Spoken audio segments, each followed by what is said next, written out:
નમસ્કાર, સબરવાજ ન્યૂઝમાં આપનું સ્વાગત છે। સાબરકાંઠામાં મતદાન જાગૃતિ માટે ચિત્ર સ્પર્ધા અને જનજાગૃતિ રેલીનું આયોજન કરાયું। આગામી સ્થાનિક સ્વરાજ્યની સામાન્ય ચૂંટણી 2026 અંતર્ગત સાબરકાંઠા જિલ્લાની વિવિધ શૈક્ષણિક સંસ્થાઓમાં સ્વીપ પ્રવૃત્તિ હેઠળ મતદાન જાગૃતિ કાર્યક્રમનું આયોજન કરવામાં આવ્યું હતું।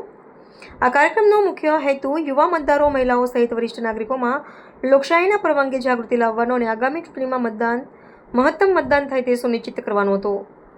જિલ્લાની વિવિધ કોલેજો, શાળાઓ અને અધ્યાપન મંદિરો જેમ કે વીએસ રાવલ બુનિયાદી અધ્યાપન મંદિર પ્રાંતિજ ખાતે તાલીમાર્થીઓ અને વિદ્યાર્થીઓ દ્વારા નાગરિકોને પવિત્ર મતાધિકારનો ઉપયોગ કરવા પ્રોત્સાહિત કરવામાં આવ્યા હતા। કાર્યક્રમના ભાગરૂપે તમામ સંસ્થાઓમાં રંગોળી સ્પર્ધા, ચિત્ર સ્પર્ધા, મતદાન જાગૃતિ રેલી તેમજ સામૂહિક શપથ ગ્રહણ કાર્યક્રમ યોજાયો હતો। Reporter MD Parmar, Sabli.